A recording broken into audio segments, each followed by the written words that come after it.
1999 সালে একটা বিরাট সড়ক দুর্ঘটনা হয়েছিল। এদেশের চিকিৎসকরা বলছিলেন আমি বাঁচব না, আর আল্লাহর ওলি হযরত মাওলানা নুরুদ্দিন গফুরি রহমতুল্লাহ আলাইহি তাৎক্ষণিকভাবে গিয়ে বলছিলেন ইনশাআল্লাহ আমি তো দেখতেছি আমার আল্লাহ ওনাকে হায়াতে তৈয়বা দান করেছেন। কিন্তু ডাক্তাররা ওনাকে বলল উনি এই যতদিন আছে বিছানায় থাকবেন, বাঁচবেন না। কোথায়? তখন হুজুর বলছিলেন এই হায়াত মৌতের মালিক কে? আল্লাহ। আপনারা আল্লাহ তাআলা আপনাদেরকে মেধা দিয়েছেন, আপনারা চিকিৎসা করেন।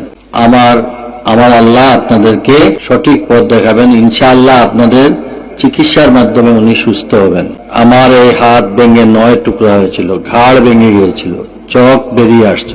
উনি ডাক্তারদেরকে বললেন আবার আপনারা বসেন, আল্লাহর তরফ থেকে আপনাদের সাহায্য আসবে, আপনারা আল্লাহর সাহায্য নিয়ে কাজ করেন। তারা বললেন আমাকে অস্ত্রোপচার করা যাবে না, অস্ত্রোপচার করলেই আমি মারা যাব। তখন ওই নতুন ডাক্তার যিনি আসলেন উনি বললেন আমরা অস্ত্রোপচার করব না, আমরা মাথায় 2 দিকে রড ঢুকাই টান দিব, টানার সঙ্গে যদি হাড্ডিটা জায়গায় চলে আসলো, নইলে শেষ। হুজুর বললেন আলহামদুলিল্লাহ, আল্লাহ শুকরিয়া, আপনি আরম্ভ করেন। আমার পরিবারের সবাই কাছে উনি উদাহরণ দিলেন। তখন এখনো বাংলাদেশে জীবিত আছেন প্রফেসর আর কোয়েরি। তিনি বললেন হুজুর এই ভেঙে 9 টুকরা হয়েছে, আপনি বললেন অস্ত্রোপচার লাগবে না। তখন হুজুর বলছিলেন আগে গর্দনা ঠিক করেন, পরে যদি এটা ঠিক না হয় কেটে দিবেন, আমি 8 সপ্তাহ পরে আসবো। আমার আল্লাহ এগুলা, যে আল্লাহ হাড্ডি দিচ্ছেন এই আল্লাহ ঠিক করবেন।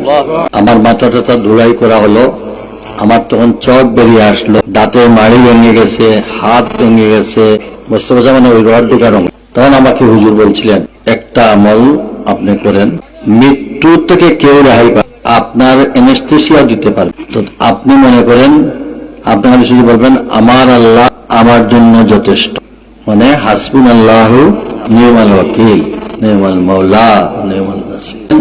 অভ্যাস করেন, নাক দিয়ে আল্লাহ, শ্বাস দিয়ে হু, এই জিকিরের মধ্যে যখন থাকবেন, 24 ঘন্টা আল্লাহর জিকিরের মধ্যে থাকবেন, তখন যদি আপনার মৃত্যু হয় কলবের মধ্যে আল্লাহ, আল্লাহর নাম নিয়েই আপনি আল্লাহ ওলির এই পাক জবান অনুযায়ী আমার এটা লাগানো হলো, আমি হাড্ডি জায়গায় লাগলো, এই হাতের হাড্ডি আপনা আপনি লেগে গেল। এরপর ডাক্তার সাহেব এমনি শুধু প্লাস্টার করে দিলেন, জায়গা হয়ে গেল।